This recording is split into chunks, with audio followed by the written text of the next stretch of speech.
거짓 신앙책의 제목이 좀 무섭죠. 거짓 신앙책이. 예. 무섭지만 우리가 앞에서 우리가 나눴던 내용들을 잘 담아놓고 계신다면 뒤에 것이 우리에게 해당되는 일은 없을 겁니다. 우리가 하나님과 친밀한 교제 안에 있고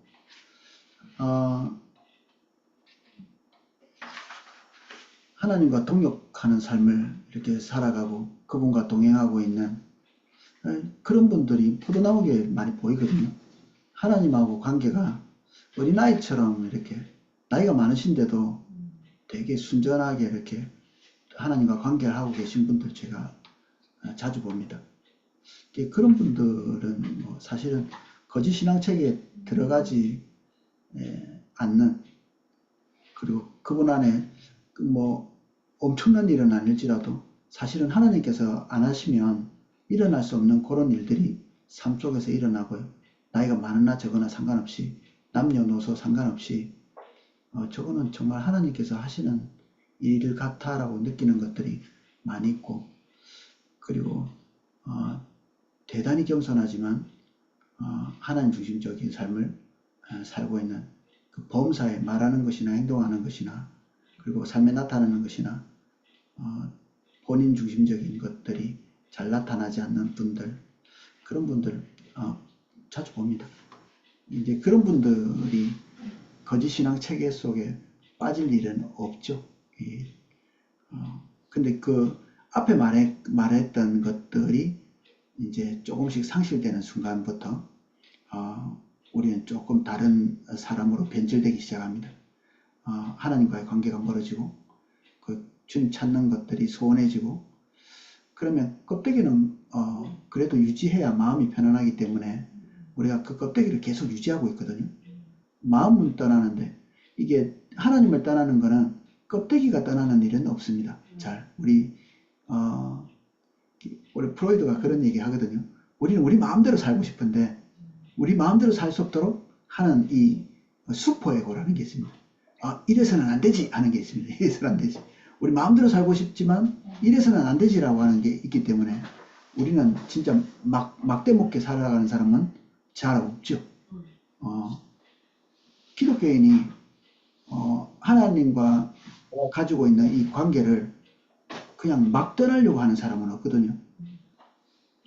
이때까지 우리가 본 성경, 그리고 한때나마 하나님과 친밀한 교제를 나누고 그리고 하나님과 동행하면서 그래도 이렇게 한때 어떤 열매를 거두었던 사람들이 그 기억들이 이렇게 남아있기 때문에 어떻게 그 추억이 가슴속에 다 있거든요. 근데 어느 시점에 자기 중심적으로 돌아가고 자기 목적으로 돌아가고 그리고 되게 이제 이기적인 육신적인 삶으로 돌아가요. 그 열매가 있음에도 불구하고 어느 시점부터 그러면 이제 껍데기만 이렇게 유지되고 안에 내용물은 슥 이렇게 빠져나가죠. 우리는 하나님을 떠날 때 마음으로 떠나는 경향이 있기 때문에 그렇습니다. 그러면 제 껍데기는 이제 나는 아직 건재해라고 하죠. 나 자신에게도 얘기하고 다른 사람에게도 얘기하고 나는 아직 건재합니다 얘기하지만 안으로 뭔가 일이 일어나기 시작합니다.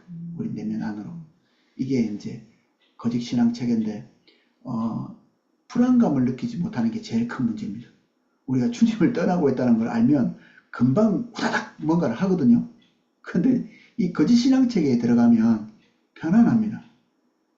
내가 아직도 그래도 옛날이나 비슷하다고 이렇게 느낄 수 있도록 시스템이 그렇게 돼 있어요. 이 신앙 체계는. 여기 이제 첫 번째 56쪽에 말씀, 소돔의 관원들아 여호와의 말씀을 들을지어다. 이게 정말 모욕적인 호칭이죠. 모욕적인 호칭.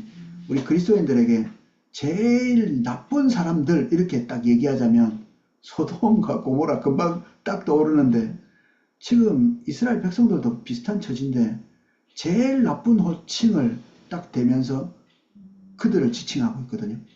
소돔과 고모라. 이렇게 격렬한 호칭을 써야 되는 이유가 뭘까요?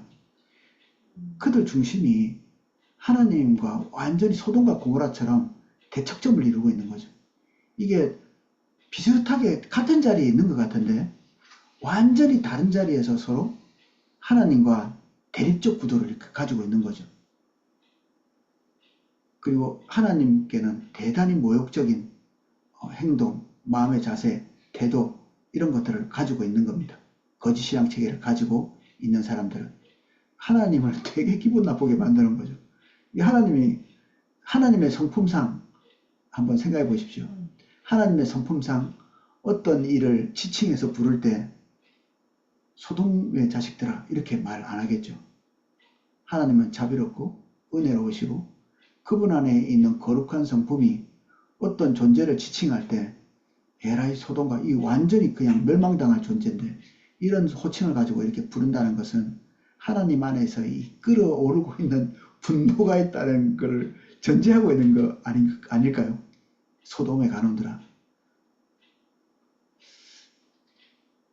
그들이 가지고 있는 문제의 심각성을 이 호칭을 통해서만으로도 볼 수 있는 거죠.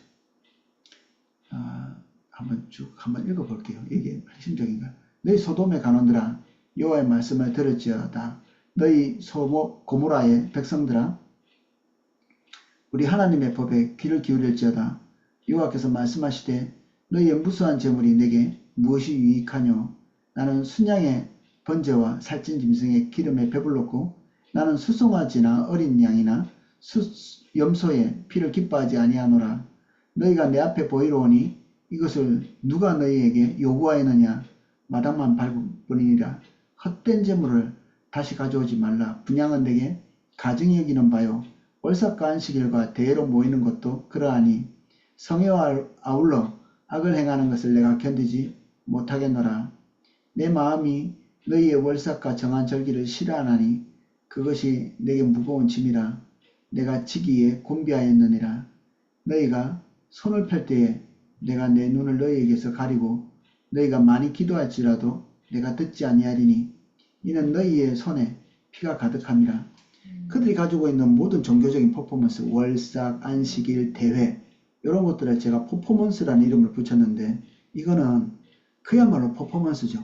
남에게 보이기 위한, 그리고 자기 자신이 보기 위한. 자기 자신이 봐야 되는 이유는 자기가 편안해야 되고 난 아직도 안전하다고 느껴야 되니까, 그리고 다른 사람들에게 나의 건재를 알려야 되니까. 그러니까 이것들은 하나님께 하는 게 아니라 사람들에게 하는 퍼포먼스죠. 이런 것을 하고 나면 사람들이 기대하는 것은 자기 자신의 자긍심, 첫 번째 영적 우월감, 두 번째는 다른 사람으로부터의 인정입니다. 이 인정을 받지 못한다고 느낄 때는 이게 분노가 이게 찾아오죠. 하나님과의 관계 안에서 이런 것들이 일어나면 하나님 그분과의 관계가 보상이거든요. 그러니까 이 많은 희생을 치르고 나서도 마음속에 분노나 아쉬움이나 이런 것들이 남아있을 수가 없습니다. 하나님을 대면하는 월삭, 그리고 하나님을 대면하는 안식일, 대회, 그리고 그들이 하나님께 드리는 뭐 순양, 수용소, 어린 양, 수염소 이런 것들이 하나님과의 관계를 살갑게 만들어주는 이 도구 이런 통로가 되기 때문에 그들이 이런 행위를 하고 난 다음에 다른 어떤 것에 대한 기대가 없죠.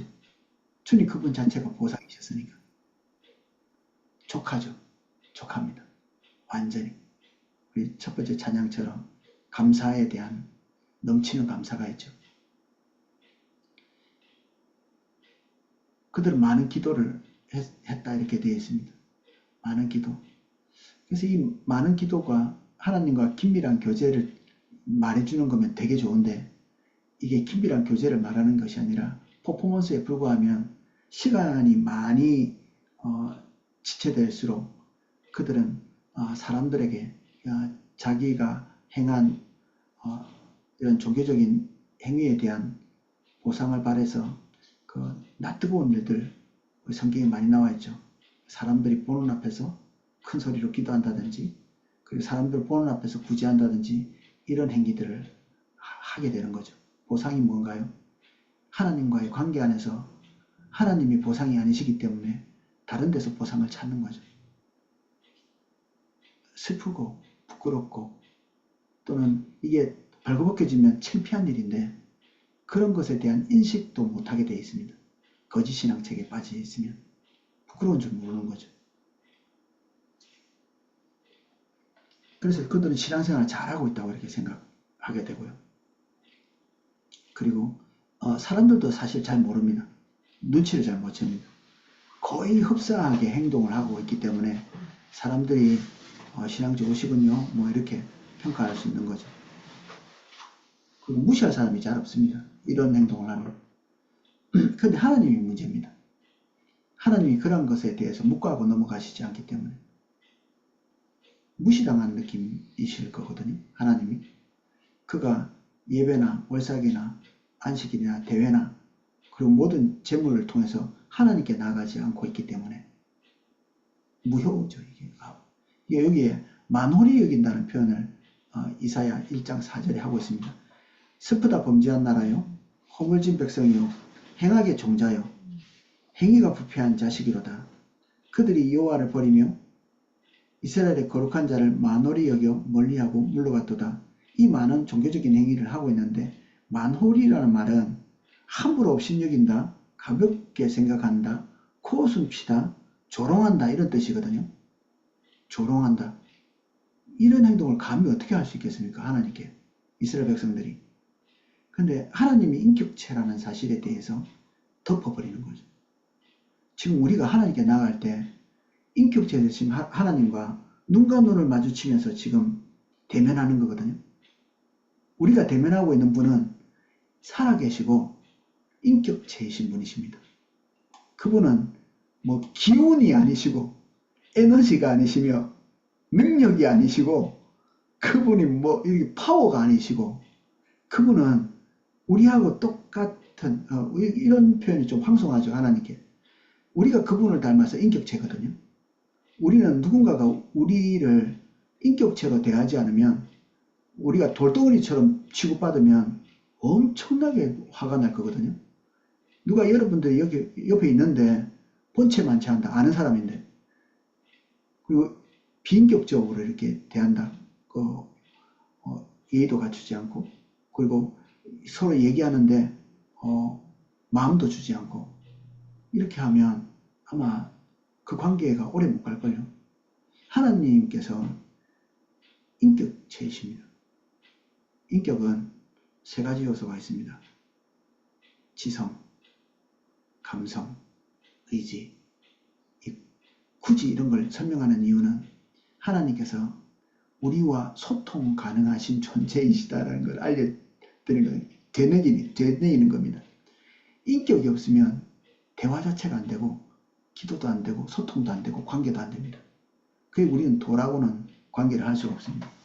이 컵하고 나는 관계가 불가능합니다. 내가 이용하는 거지 컵은 인격이 없습니다.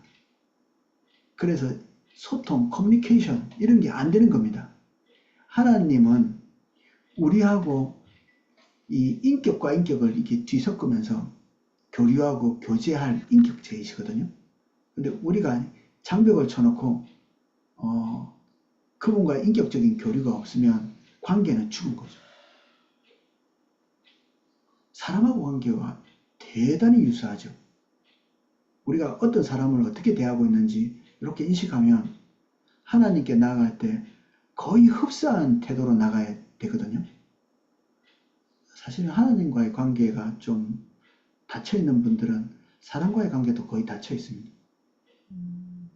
사람들이 하나님과 살가운 교제를 나누고 있는 사람과 대하는 게 되게 좋아합니다. 그 사람은 인격체와의 관계를 어떻게 해야 되는지 하나님으로부터 체득하고 있기 때문에 사람과의 관계도 그런 식으로 하거든요.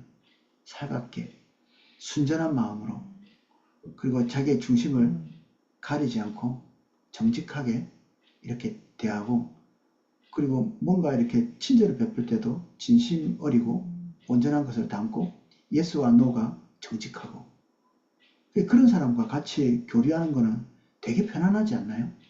되게 기쁘고 근데 그 보험회사 취직한 친구가 전화 오면 어떻게 해요? 다 차단하죠. 누군가가 이렇게 세일즈를 한다 이런 소문이 퍼지면 그분하고 아마 이렇게 전화번호 교류도 안 될 거예요. 왜냐하면 그때부터 그 사람은 모든 친구가 인격체 그리고 교류해야 될 관계적 존재가 아니라 고객님으로 보이니까 그때부터는 인격체가 아닌 겁니다. 고객은 인격이 아닌가요? 예.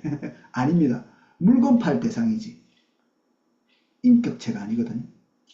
그래서 저는 교회 내에서 이렇게 세일즈를 하는 것도 되게 위험하게 보거든요.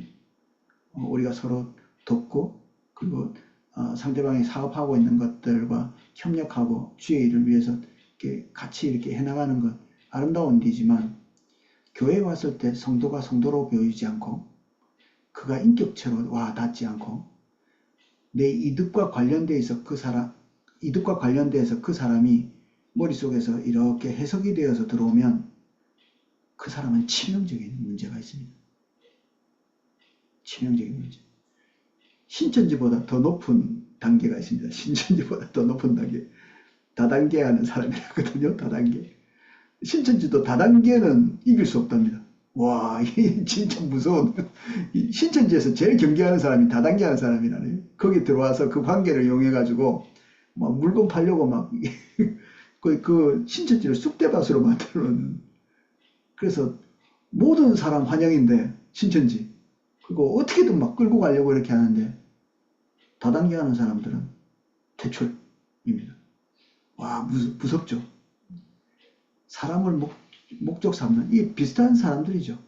사람들을 자기 뜻을 위해서 이용하려고 드는 이런 시도를 하는 사람들. 그래서 우리가 하나님과 교제를 놓치고 나면 거짓신앙 체계에 쏙 들어가죠. 이게 사실은 주님을 한번 떠나본 경험이 있는 많은 사람들이 이 말을 잘 이해할 수 있을 겁니다. 우리는 어느 시점에 한 번씩은 다 떠났다가 두드려 맞고 이게 다시 온 사람들이 많거든요. 저도 마찬가지고 한 번쯤은 주님과의 관계 때문에 소원해져 가지고 내 뜻대로 막 가다가 이상한 행동 많이 하다가 다시 돌아와서 내 상태가 좀 고통스러웠지라는 것들을 이렇게 보다 보면 아실 겁니다. 완전한 종교행위가 그대로 있음에도 불구하고 저도 예수님 믿은 지가 지금 한 30몇 년 됐는데 교회를 떠나본 적은 없는 것 같아요. 한 번도 교회를 떠나본 적이 없죠. 처음 예수님 믿을 때부터 지금까지 퍼포먼스는 계속하고 그 안에 정말 감격스러운 예배도 있었지만 마음속에 다른 방향, 다른 목적 이런 것들이 들어와 있을 때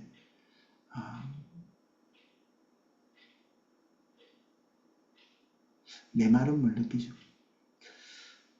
그래서 이스라엘 백성, 이 말씀이 자꾸만 이렇게 걸리더라고요. 이스라엘 백성을 향해서 소돔과 고모라의 백성이라고 이렇게 말한 이게 우리 57쪽의 두 번째 블록에 보면 이거는 곧 관원들에게 이렇게 첫 번째 우리가 읽을 때 이사야 1장 10절에 관원들에게 이렇게 얘기한 건데 이 백성들도 똑같은 거예요.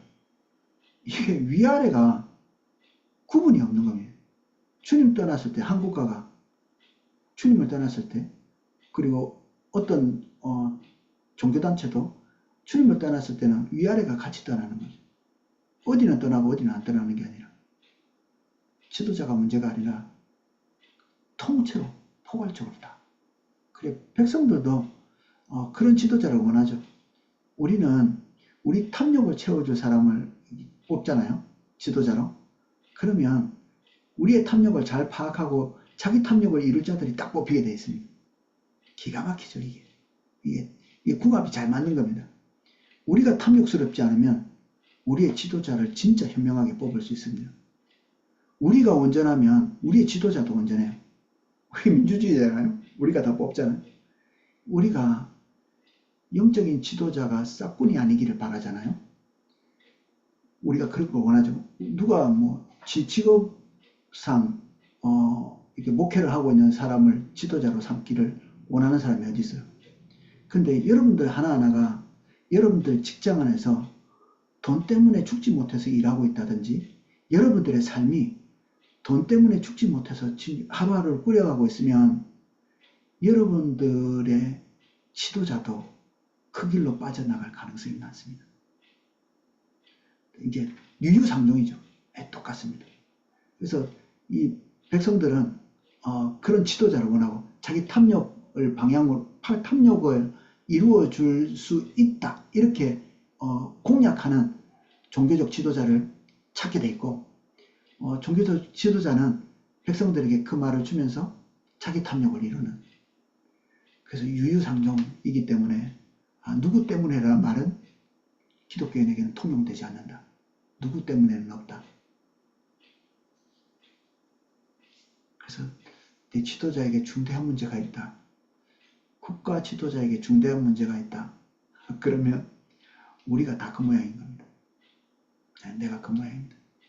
그리고 우리 교회에 오이코스 리더가 중대한 문제가 있는 것 같이 보인다든지, 그리고 목사님에게 뭐 문제가 있는 것처럼 보인다면 우리가 지금 한통 속인 겁니다. 우리는 몸이기 때문에 한쪽이 건강하고 한쪽이 안 건강하고 이런 게 있을 수가 없어요. 한 몸이죠, 한 몸. 그래서 전체가 다 건강하려면 서로가 서로에 대해서 긴밀하게 이렇게 책임을 지고 있어야 됩니다. 서로에게. 우리가 원하는 것이 올바른 것이어야 되고, 우리가 목사님에게 기대하는 메시지가 하나님께로 인도하는 명확하고, 그리고 나의 이득과 상관없이 나를 하나님 앞에 세울 수 있는 메시지가 그분의 입에서 나오기를 기대해야 그분의 입에서 그게 나오는 거죠. 그런 것들에 대해서 계속 스트레스를 주고 그리고 압박을 가하고 원하지 않으면 이제 아마 우리가 설교자를 이길 수 있을걸요. 어느 날 우리는 설교자를 이길 수 있는 존재들입니다. 그래서 이스라엘 백성들은 끊임없이 선지자에게 그것을 원했을 것이고, 선지자들은 그것을 캐치하고 그들이 원하는 입에 맞는 말들을 넣어줬을 것이고, 그래서 이게 한통속이죠. 이게 지도자들, 관원들도 그렇고, 여기에 소돔과 고모라의 백성이라고 이렇게 통칭하는 이 백성들도 그렇고, 다 통째로 하나님을 다 버리고 있는 거죠. 이게. 그래서 이 손가락질을 할 수 있는 사람이 없습니다. 슬피 울어야지. 고통 속에 있어야죠. 우리의 공동체, 우리 국가, 우리의 교회의 문제점이 딱 보이는 순간에 내 문제임을 직시하고 고통스러워야 됩니다. 분노와 손가락질이 가능하다. 그러면 우리는 틀린 상태. 이미 가망이 없다. 가망이 없어.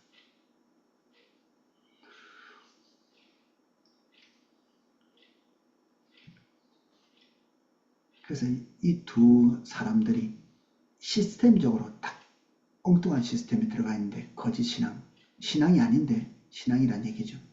그리고 올바르지 않다. 예수님 시대에도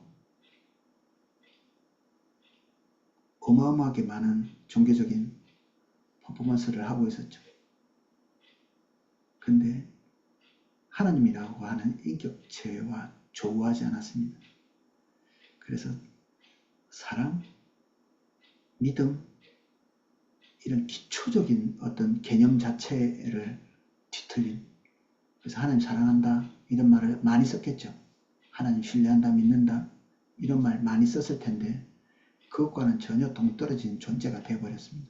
바리새인들이.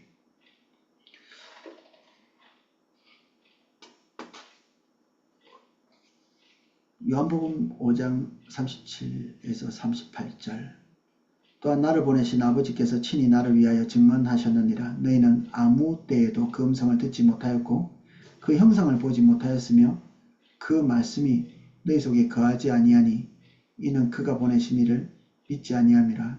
바리새인들, 이스라엘 백성들에게 하신 말씀일 텐데 그들이 하나님을 전혀 모른다 이렇게 얘기했습니다. 충격적인 말이었겠죠. 이런 것들이 그들에게. 그들은 그들을 그렇게 자평하지 않았거든요.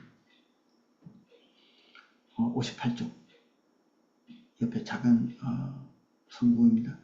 다만 하나님을 사랑하는 것이 너희 속에 없음을 알았노라. 그 밑에 거 모세를 믿었더라면 또 나를 믿었으리니 이는 그가 내게 대하여 기록하였습니다. 그러나 그의 글도 믿지 아니하였거든 어찌 내 말을 믿겠느냐 하시니라.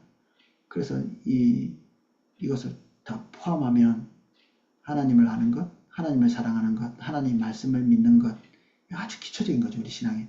근데 이것들을 그들은 하고 있어 라고 생각했는데 이해 자체가 뒤틀려 있기 때문에 예수님께서 그들을 평가하실 때는 아니, 전혀 아니다. 전혀 아니야. 완벽히 아니라고 이렇게 얘기하신 거죠. 그럼 이 거짓신앙의 정리를 한번 해보면 뭐냐? 정의, 거짓신앙 체계는 이런 것입니다 하고 말하기 전에 일단 뭐가 아니냐? 뭐 한 세네 가지 됩니다. 58쪽 이 소제목 굵직한 글자리 보시면 됩니다. 거짓신앙 체계는 교리가 잘못된 것을 말하는 것이 아닙니다. 교리가 완벽했죠. 바리새인들은. 그러니까 이게 거짓신앙은 교리가 잘못된 것이 아닌 겁니다. 거짓신앙 체계는 신앙이 미성숙한 상태를 말하는 것이 아닙니다. 미성숙한? 성숙하다는 건 뭘까요? 성숙하다는 게 뭐지? 여러분들 머릿속에 지금 제가 성숙한다는 게 뭔가요? 라고 질문을 던졌는데 여러분들 머릿속에 성숙함에 대한 그림은 어떤 그림이 떠오르시나요? 머릿속에.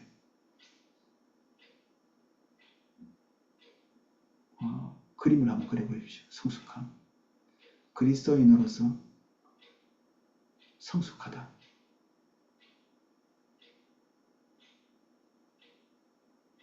익어간다. 어떻게 되는 게 성숙이죠?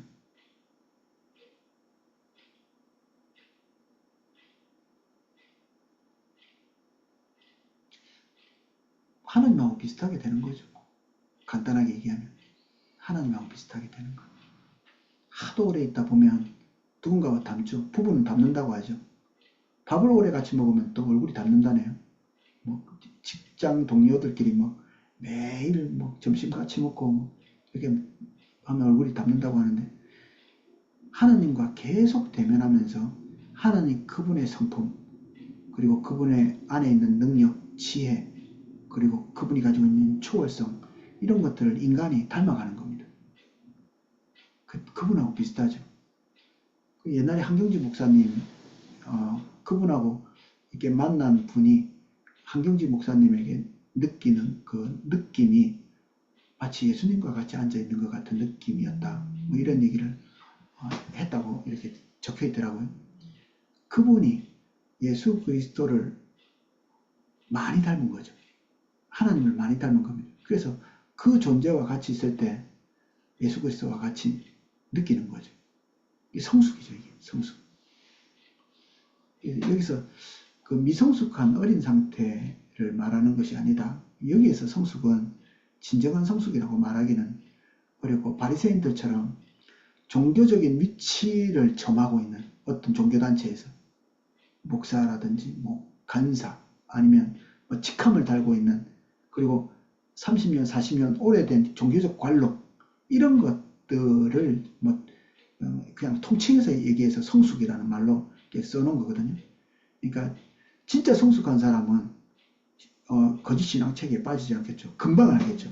진짜 신앙에 노련한 사람, 주님의 인도를 따라서 진짜 노련한 사람들은 그 다윗같이 하나님께서 원하시지 않는 방향성을 조금만 이렇게 자기가 실행에 옮겨도 금방 죄책감이 확 들어옵니다. 그 사울의 그 옷자락을 살짝 뺐는데 그것 자체가 자기 스스로 힘으로 그리고 하나님의 때를 기다리지 않고 그리고 왕의 그 어떤 몸, 그 신체에 손을 댄 거죠. 그런 거에 대해서 자기의 양심이 금방 알아채 이런 것들이 성숙이죠. 하나님과 가까이 있다 보니까 양심이 이렇게 굉장히 이렇게 살아있는 거죠. 이게 성숙이지 종교적인 행위가 관록이 많이 쌓여가지고 익숙하다든지 아니면 뭐 종교적 지식이 많다든지 그리고 사람들에게 은사적인 측면에 있어서 다른 사람에게 좀 우위에 있을 수 있거든요. 모든 은사가 되게 다양하죠. 모든 은사는 그 은사를 가진 사람을 다른 사람보다 우월하게 만들어줍니다. 예를 들면 예언의 은사가 있는 사람은 다른 사람보다 어떤 사람의 내면을 파악하는 데 굉장히 빠를 수 있죠.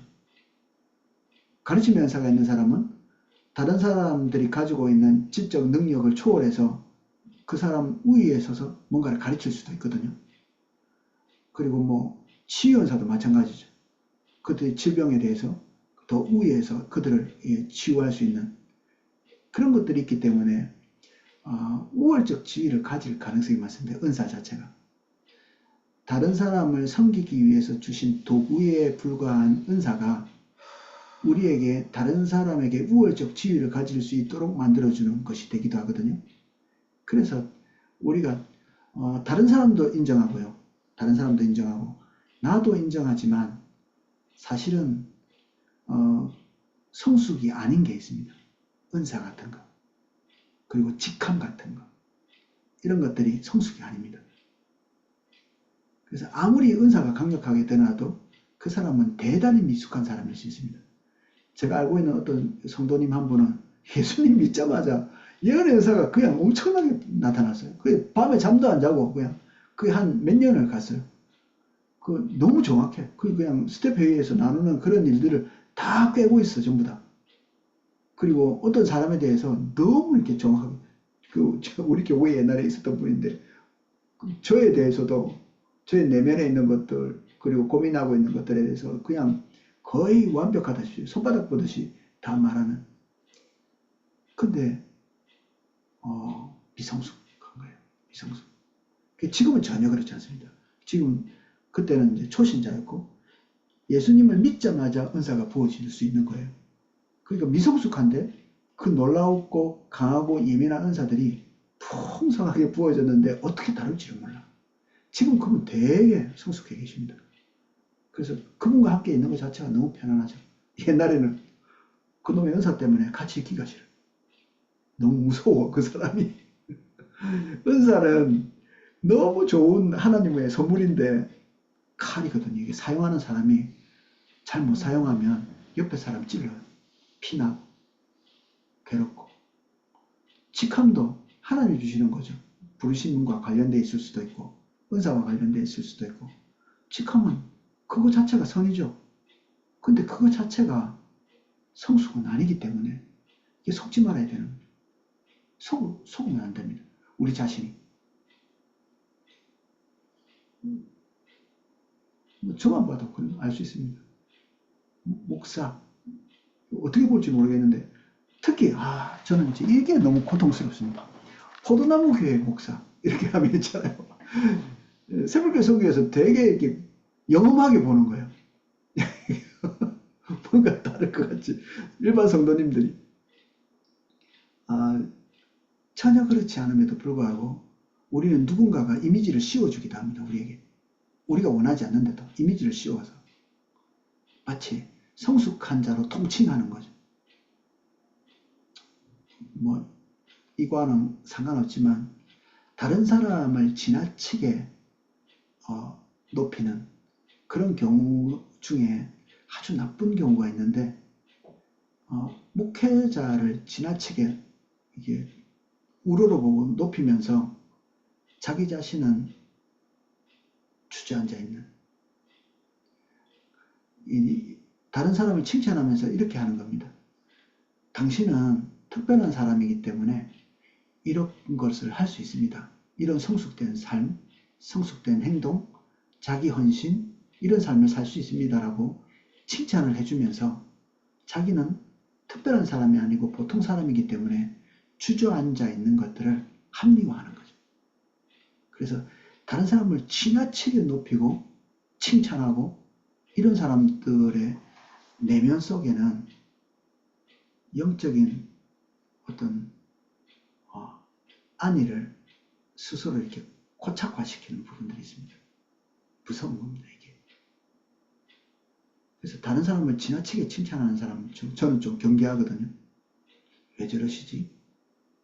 누구나 다 주님의 인도를 따라가면 그 열매가 누구나 다 나타날 텐데 왜 마치 본인은 영원히 그렇게 할 수 없는 것처럼 얘기하지?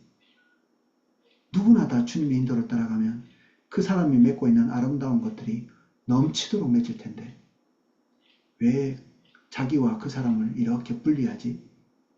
난 그게 의심스러운 거죠. 분투하기를 멈췄구나. 그리고 다른 사람을 특별한 사람 취급하는구나. 하나님의 열매를 맺고 있는 사람을 특별한 사람인 것으로 이렇게 취급하면서 자기는 주저앉아 있는.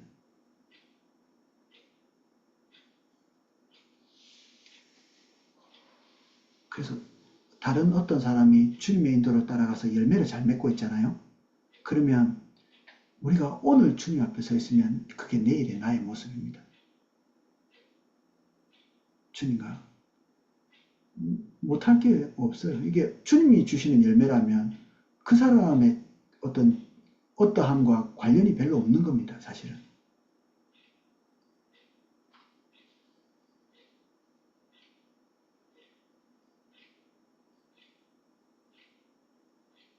그래서 죄 지은 사람도 마찬가지죠.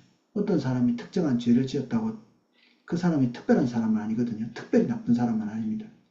그래서 성경 안에 어떤 자가 죄를 짓는 것을 보거든 두려워하라고 되어 있습니다. 우리도 그렇게 될 수 있기 때문에.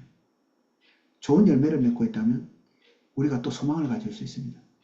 우리도 주님 안에 주님의 인도를 따라갈 때 그것과 동급의 열매를 맺기에 합당한 존재로 우리가 부름받았잖아요.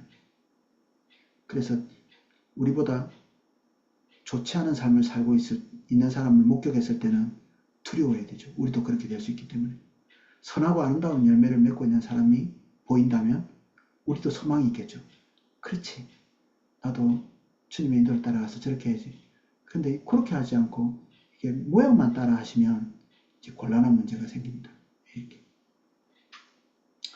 이 거짓 신앙책에는 뭐 다 눈치채셨겠지만 성경적인 지식이나 지능의 문제는 아니거든요.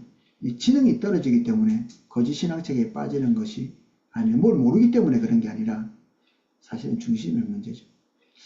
성경을 읽을 때도 거짓 신앙책에 빠져 있으면 이상한 데 관심이 많아요. 성경 읽으면서. 얼마 전에 청년이 이렇게 전화가 와가지고 막 급박하다고 이렇게 전화가 와가지고 뭔 문제냐 이렇게 들어봤더니 안 풀고 싶은 문제, 대답하기 싫은 문제들이더라고요. 이게 진짜 가변적인 사이드의 문제, 그냥 관심 갖지 않아도 될 만한 문제, 이런 것들에 거기에 포커스를 맞추고 있는. 성경 퀴즈 대회 할 때 어떤 거 내는 줄 아세요? 예수님이 부활하셨을 때 잡은 물고기 몇 마리일까요? 153마리. 그게 뭐 중요해요, 그게? 사케오가 뽕나무에 올라갔든지 아니면 미류나무에 올라갔든지 그게 뭐 중요해요? 그거 땡 하고 또는 맞췄다고 이렇게 하고 좀 가슴이 아파요, 어떨 때는. 그거 아이들이 그런 것들을 교육받으면서 뭐라고 생각했어요? 와, 나 이거 다 뗐어 뭐 이런 생각이나 아니면 나 성경 굉장히 잘 알아. 성경에 대해서 가지고 있는 마음의 자세와 태도가 완전히 달라질 가능성이 있거든요. 너무 극히 위험한 행동들. 극히 위험한 행동. 너무 위험한. 성경을 딱 대할 때마다 하나님께서 나에게 말씀하실 것에 대한 기대와 그리고 소망을 가지고 성경을 펼치고 성령께서 그것을 재해석해서 내게 레마의 말씀으로 주실 것에 대한 기대로 접근하는. 그래서 성경을 통해서 하나님께서 도대체 무엇을 말씀하고 계신지를 끊임없이 배우기를 멈추지 않는, 그렇게 뽑기나 하고 앉아있는 그런 게 아니라 기대를 한다고 해서 뭐 그런 식으로 하는 게 아니라 성경을 우리에게 주신 이유가 있거든요. 하나님의 목적. 그 목적을 포괄적으로 이해하고 성경에서 이렇게 접근해야 되죠. 이제 거짓 신앙 체계가 그런 것들을 포괄적으로 이렇게 다 섭렵하고 나서도 우리에게 다가올 수 있습니다. 은사 중에 지혜의 은사가 있습니다. 지혜의 은사. 다른 사람의 무릎을 탁 닫히게 하는 그런 게 있습니다. 아, 내가 이걸 몰랐네. 이게 은사 중에 하나가 이런 게 있을 수 있습니다. 성경적으로 바로 대답을 딱 해주고. 근데 목회자에게 얘기 많거든요. 저도 좀 있는 것 같고. 근데 그거하고 하나님하고의 친밀함이 별개의 걸로 갑니다. 이게 은사 중에 하나이기 때문에 성숙한 거하고 별로 상관이 없는 것 같아요. 은사적인 거예요. 얼마든지 내가 내 자리에 있을 때 저는 저의 기능을 할 수 있습니다. 목회자잖아요. 내가 내 자리에서 하나님과 그렇게 친밀함이 없이도 은사는 항상 넘치도록 나타나고 지적인 가르침도 얼마든지 나타날 수 있기 때문에 이런 것들이 나에게 풍성하게 나타난다고 할지라도 저는 마음이 편하지 않습니다. 그것 때문에 안 편하네요. 거짓 신앙 체계가 그런 것이 왕성하게 나타날 때도 우리에게 항상 위협적인 존재로 있는 거죠. 위협적인.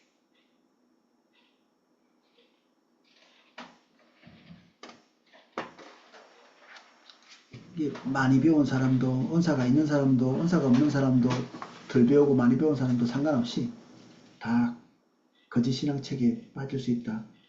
거짓 신앙 체계의 치명적인 문제는 하나님의 생명이 없는 겁니다. 하나님의 생명이라는 게 뭐죠? 우리의 위대한 구원에 보면 그게 나오는데, 하나님과, 이제 한마디로 말하면 이럴 겁니다.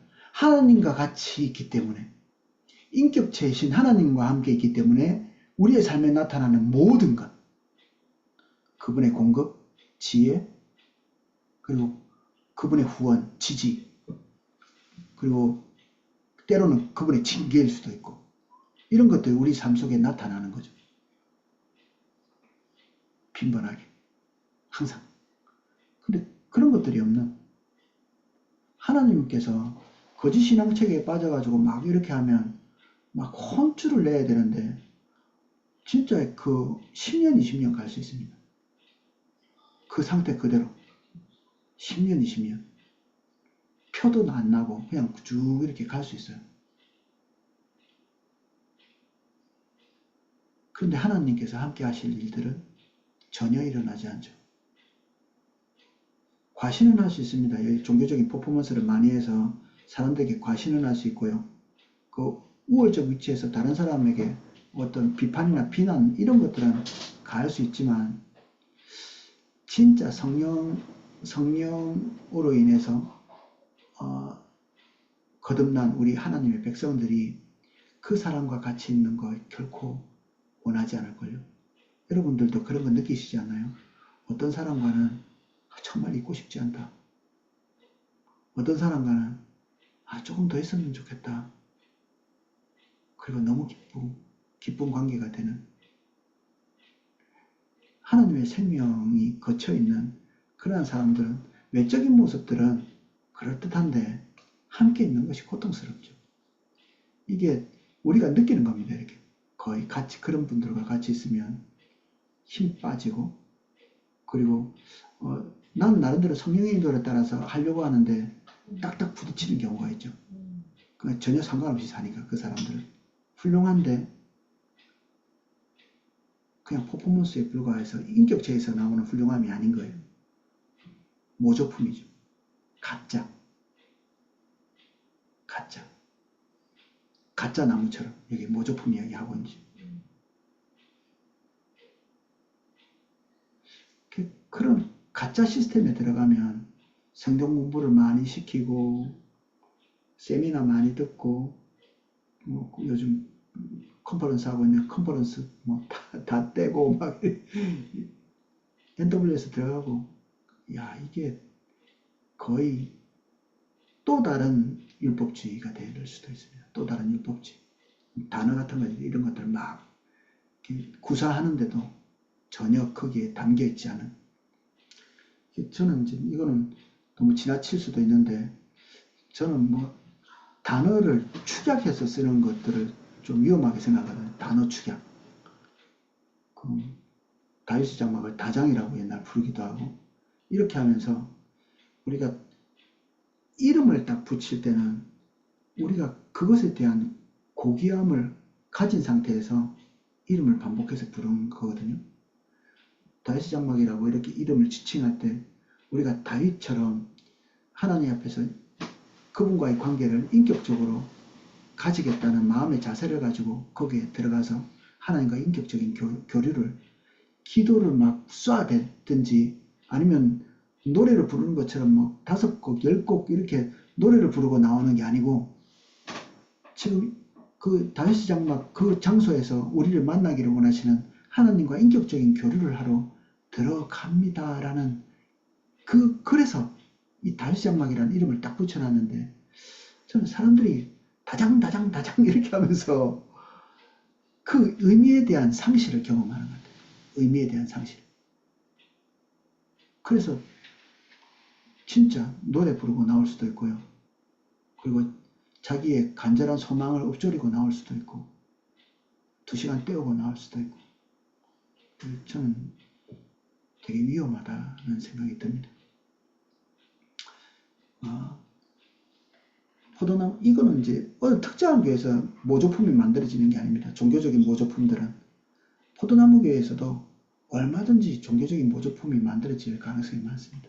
얼마든지. 어떤 곳에서도 만들어낼 수 있기 때문에. 모조품 못 만드는 영역이 있나요? 없죠. 옛날에 그 2차 대전 때 유명했던 부대가 있습니다. 가짜 탱크 만들고, 가짜 미사일 만들고, 가짜 배 만들어가지고, 막 비행기에서 이렇게 보면 와, 엄청난 군대가 있는 것처럼 막 이렇게 만드는.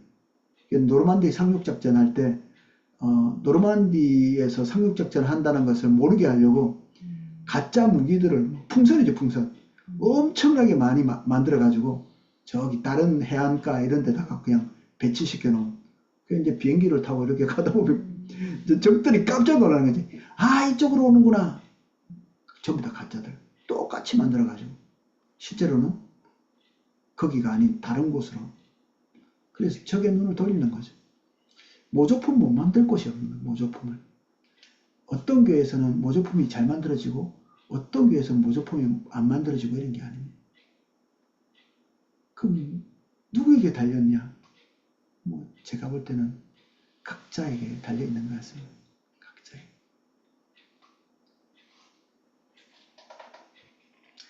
그래서 헛수고는 하고 싶지 않으시잖아요, 모두. 저도 헛수고는 정말 고통스럽거든요. 제가 했던 일이 여러 번 헛수고가 되는 것들을 저는 많이 경험한 사람으로서 헛수고를 하지 말아야 될 텐데, 이 생각이 많이 있습니다.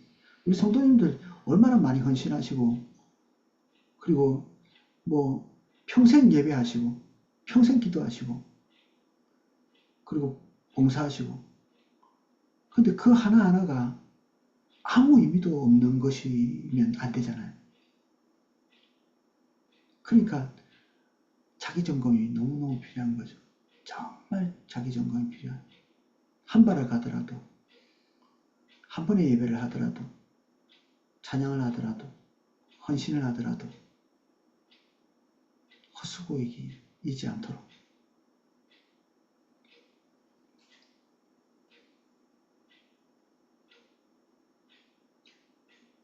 예수님께서 가르치신 내용이 있습니다. 그들의 열매로 그들을 알지니 가시나무에서 포도를 또는 엉겅퀴에서 무화과를 따겠느냐. 이와 같이 좋은 나무마다 아름다운 열매를 맺고 못된 나무가 나쁜 열매를 맺나니, 좋은 나무가 나쁜 열매를 맺을 수 없고 못된 나무가 아름다운 열매를 맺을 수 없느니라. 결국 거짓 신앙체계와 거짓 신앙체계가 아닌 것은 열매로밖에는 증명이 안 됩니다. 완벽히 유사하기 때문에 열매로밖에. 하는 말, 행동, 그 사람 주변에서 일어나고 있는 일, 그 사람과 관계를 맺고 있는 사람들이 그 관계를 통해서 받고 있는 영향력, 이런 것들을 포함해서 하나님의 비전과 관련돼서 그 사람에게 나타나고 있는 특정한 어떤 열매들, 일들, 이런 것들을 통해서 나타날 수 있죠. 근데 그런 것들이 전혀 나타나지 않는다. 두려워할 필요가 있습니다. 내 삶에도 그렇게 되고 있다면 움찔움찔해야지. 이게 계속 의심을 하는 겁니다. 의심. 이 거짓신앙책의 특징은 뭐냐면 자기 확신. 나 완벽히 깨끗해. 나는 제대로 가고 있어 라는 거거든요. 자기 의심을 계속 할 필요 있습니다.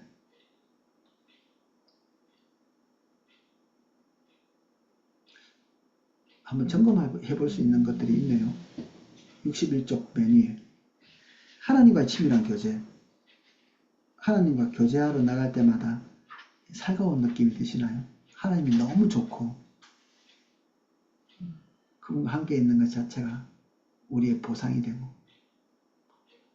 그분과 친밀한 예배 때나 기도회 때나 그리고 혼자 있을 때 하나님께 질문하고 주님께서 말씀하시는 것들, 이런 것들이 그 자체가 보상이 되는가? 친밀한 교제. 하나님의 임재와 통치. 하나님이 오셔서 구체적으로 뭔가 일을 하시는 것이죠. 하나님께서 오셔서 구체적으로 뭔가를 하는 것. 그분이 직접 통치하시는 것. 이런 것들을 경험해 봐야 됩니다. 어떤 일을 하면서 나 완전 열심히 했거든? 이건 아닙니다. 이게. 그리스도인의 삶에서 이제 더 이상 열심을 강조하지 마십시오. 하나님이 오셔서 개입하고 계신가? 이게 중요하지. 나 이 정도로 열심히 했습니다는 이 열심에 대한 과신? 이게 무의미한 얘기입니다. 이게. 그래서 어떻다고 그게.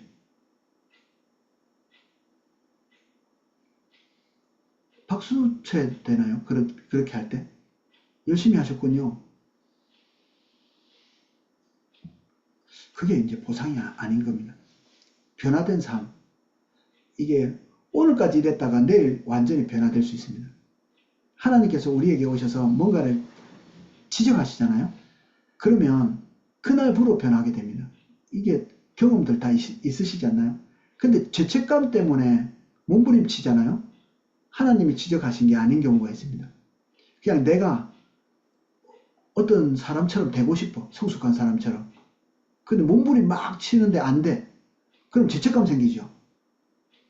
내가 음란한 생각이나 탐욕이나 이런 거 없는 깨끗한 사람이 되고 싶은데 이런 게 자꾸 올라오면 죄책감 엄청 가지거든요.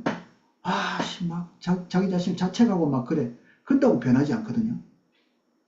근데 우리가 예배 때 기도하면서 주님의 인도를 따라가면서 하나님께서 탁탁 우리가 그때 그 순간에 전환되기를 원하시는 딱 부분들이 딱 캐치될 때가 있습니다.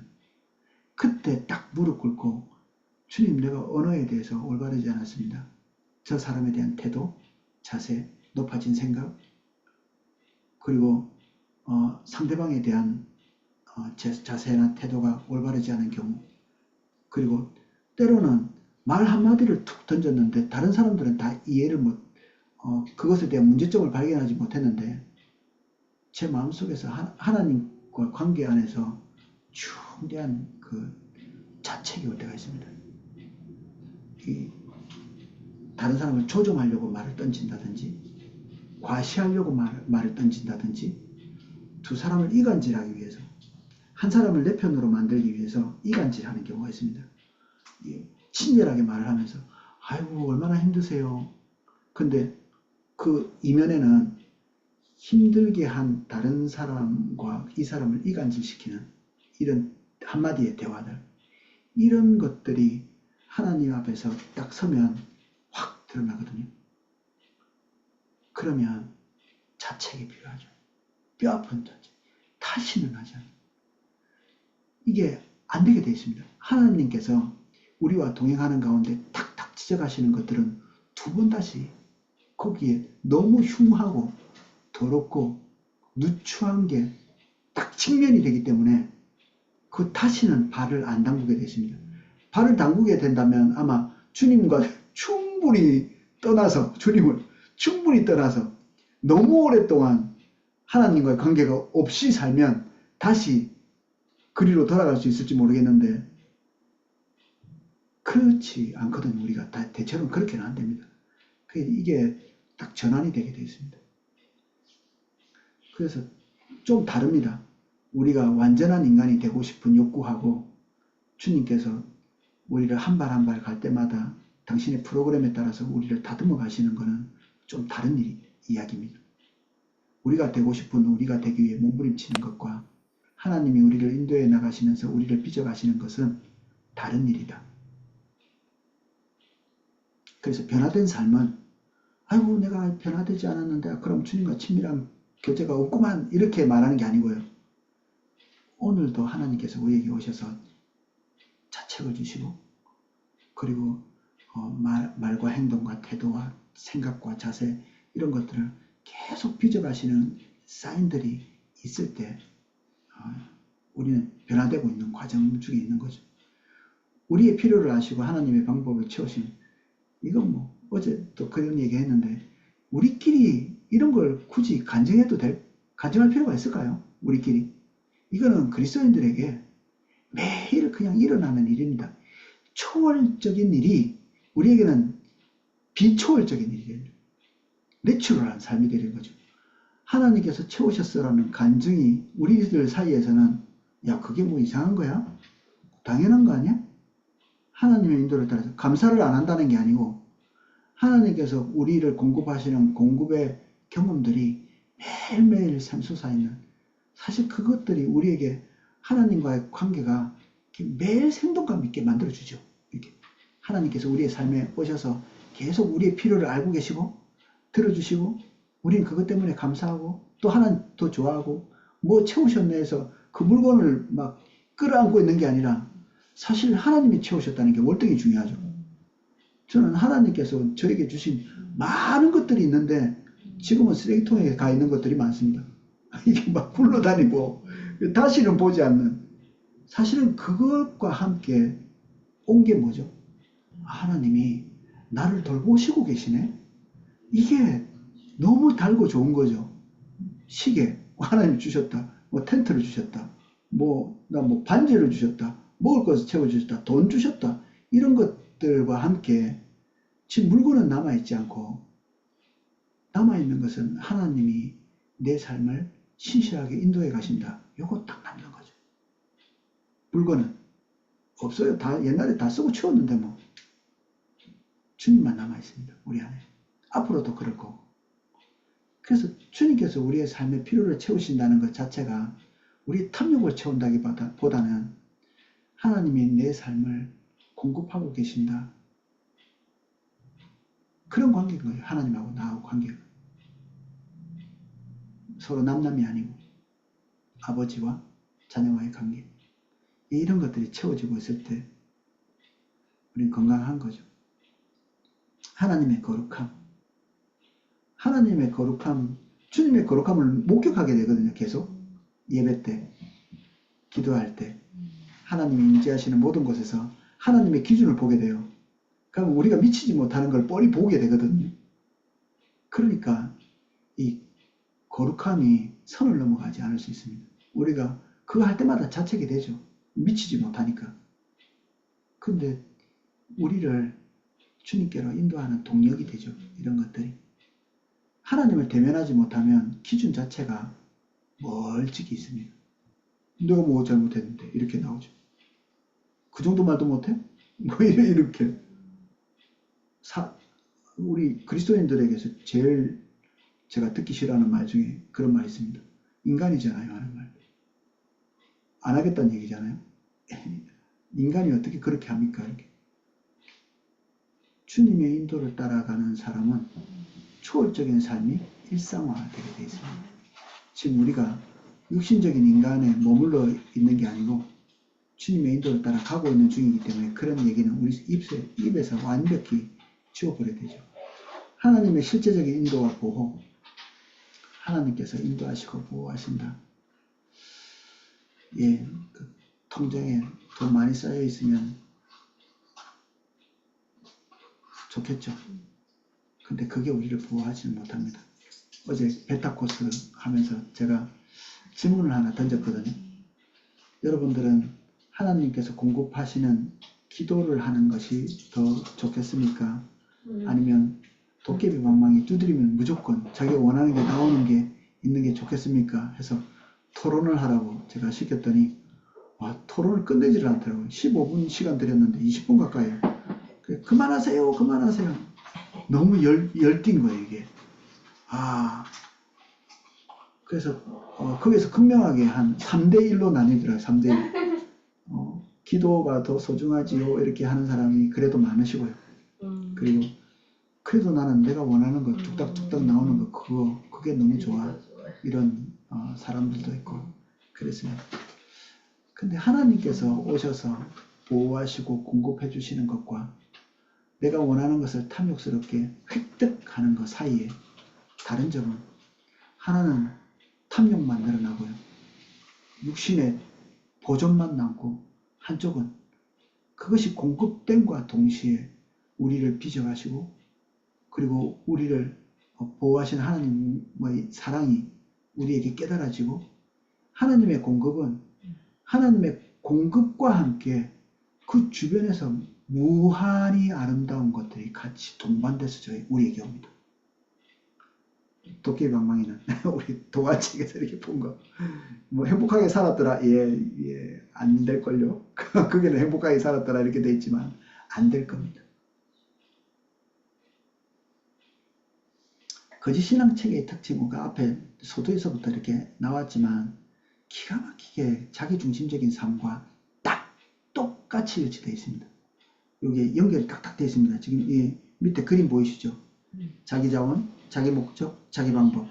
옆에는 율법주의, 기복신앙, 인본주의. 여기 딱 대칭이 됩니다. 자기 자원은 율법주의와 대칭이 되죠. 자기 목적은 기복신앙과, 자기 방법은 인본주의와. 자기 자원은 왜 율법주의와 대칭이 되죠? 예, 몸부림치는 게 율법주의잖아요. 몸부림치는 게. 어떻게든지 간에 이 율법을 지키고 말겠다. 이 규정을 지키고 말겠다. 그것으로 하나님과 인격적인 관계를 대체해버리는 겁니다. 나 주일성수 했어. 됐잖아. 헌금도 잘하고, 나 봉사했고, 나 컨퍼런스 참여했고, NWS 갔고, 이거 수료했고, 이런 것들 다 뗐어. 근데 이게 하나님과 인격적인 관계와 일치되지는 않거든요. 이게 일치된다라고 느끼는 것. 그냥 느끼는 겁니다. 일치되지 않는데. 이게 율법주의죠. 자기 자원으로 몸부림쳐서 율법주의 안에 똑같은 겁니다. 이게 결국. 자기 목적은 하나님을 수단 삼는 거거든요. 하나님을 왜 찾냐? 내가 원하는 거 이루려고. 좋은 남자, 좋은 여자 만나고, 좋은 직장 가고, 그리고 내가 원하는 거 소원 성취하고, 그게 기복신앙이잖아요. 자기 목적. 이게 주님을 찾는 가장 핵심적인 원인이 되는 거죠. 자기 방법.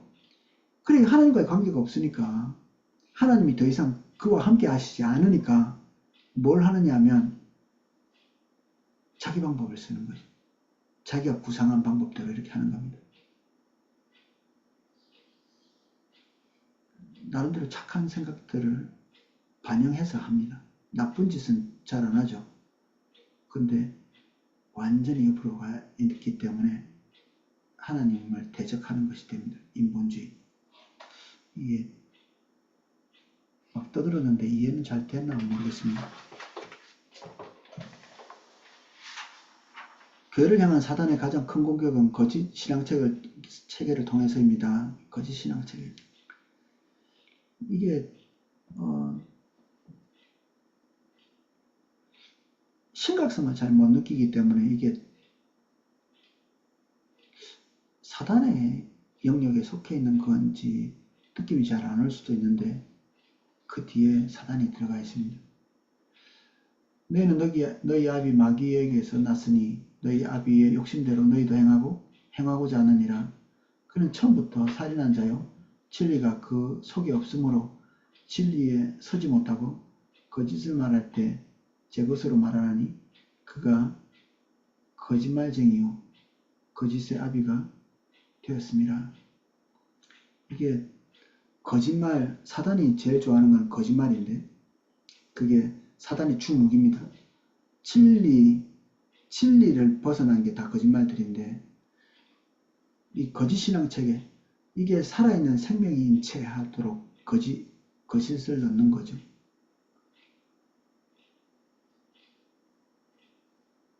그래서 그 거짓 뒤에 사단이 있습니다. 그 거짓 뒤에.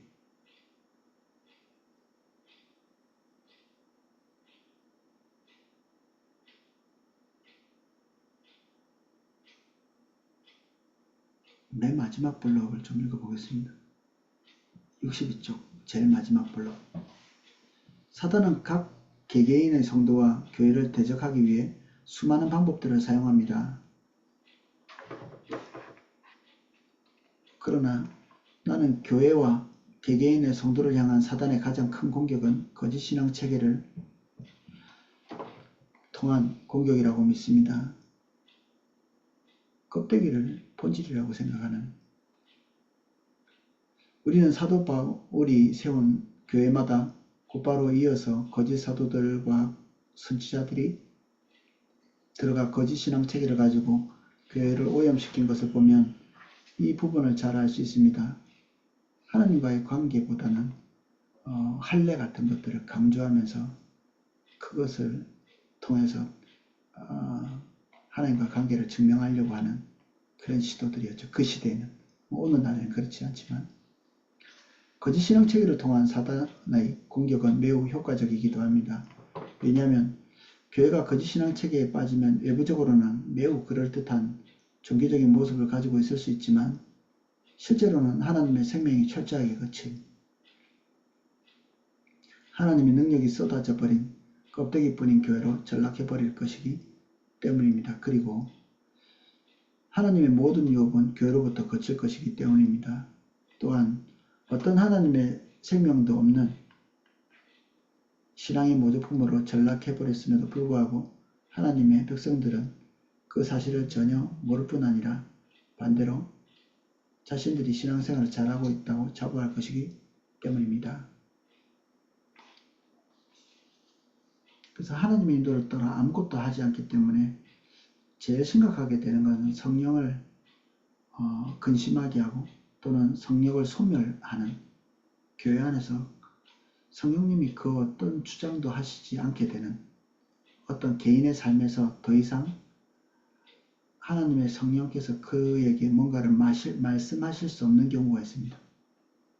열심히 뭔가를 하고 있음에도 불구하고 성령님이 그 안에서 뭔가를 말씀하실 수 없는 그런 경우, 그래도 여전히 퍼포먼스를 남아있고 열심히 일하고 있고 여전히 착하고 다른 사람들에게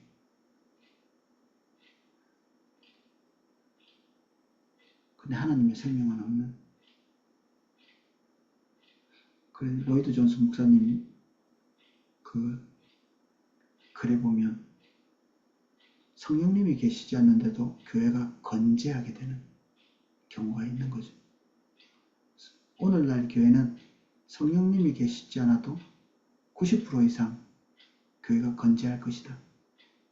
왜냐하면 어차피 성령의 인도를 따라 운영되고 있지 않기 때문에 성령님께서 교회의 통치에 개입하시지 않기 때문에 한 개인의 삶에 성령님이 더 이상 개입을 하실 수 없을 때 우리는 죽어가는 거죠. 이렇게. 껍데기만 되고 빈 성전이 되는 거죠. 요점 정리를 하겠습니다. 거짓 신앙 체계에서는 거짓이 가득합니다. 성경이 말하는 잘못된 교리를 말하는 것이 아닙니다. 거짓은 사람들의 영적 상태나 하나님의 인도와 상관없이 그들이 듣기 좋아하는 좋은 약속들을 임의로 취하여 전하는 것을 말합니다. 나름대로 의미가 있다고 말하는 그런 메시지일 수도 있습니다. 거짓은 능력이 없습니다.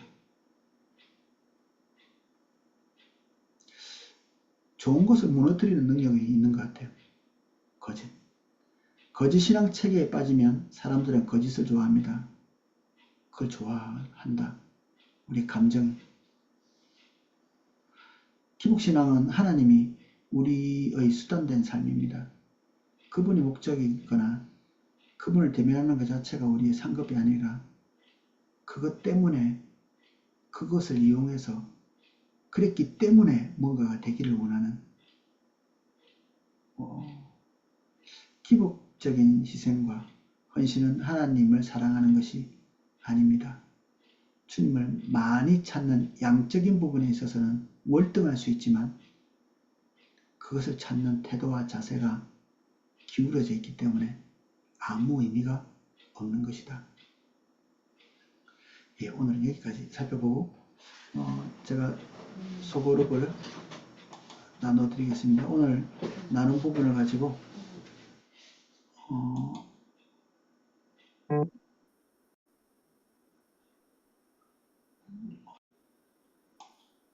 이기기 위해서 고독함을 이기기 위해서 하는 행동들은 우리를 하나님에게서 중대하게 떠나게 하지는 않을 수 있는데 이게 아무래도 병들겠죠. 그 고독은 하나님과 만날 수 있는 절호의 장소일 수 있거든요. 지금 우리가 고독할 때 뭔가 하지 않게 해주십시오. 가만히 그 자리에서 주님을 기다리는 습성들을 익힐 수 있도록 도와주십시오.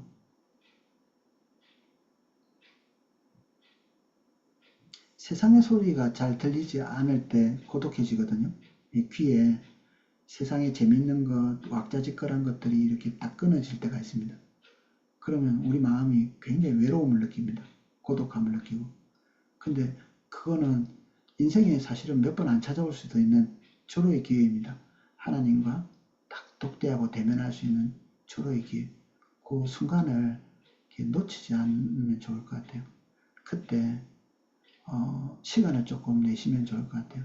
많이 안 내셔도 됩니다. 5분, 10분, 15분, 1시간 할 수 있으신 대로 조금 내가지고 자기를 외로운 대로 그대로 방치시켜 놓으시고 하나님 저를 찾아와 주십시오 하시면 좋을 것 같아요.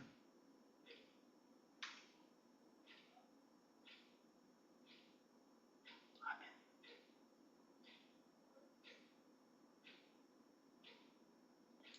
주님, 우리 한 사람 한 사람 병들지 않도록 주님 와서 기울어질 때마다 우리를 지켜주시고 깨닫게 하시고 오늘 우리가 배웠던 이 거짓신앙 체계 안에 들어갈 때쯤에 하나님 우리가 깨달을 수 있도록 도와주셔서 예수님으로부터 혹독하게 질타받았던 그 자리까지 가지 않도록 인도해 주십시오. 기울어질 때마다 하나님의 경종을 들을 수 있게 해주십시오. 그리고 이곳에 안 빠지기 위해서 몸부림치는 것이 아니라 하나님과 더 교제하기 위해 달려나가는 죄를 짓지 않기 위해서가 아니라 선한 열매를 맺기 위해 달려갈 수 있게 해주십시오. 죽게 달려가게 해주십시오. 어둠에 빠지지 않기 위해서 몸부림치는 것이 아니라 주님의 인도를 따라 선한 열매를 선한 나무를 심을 수 있게 해주십시오.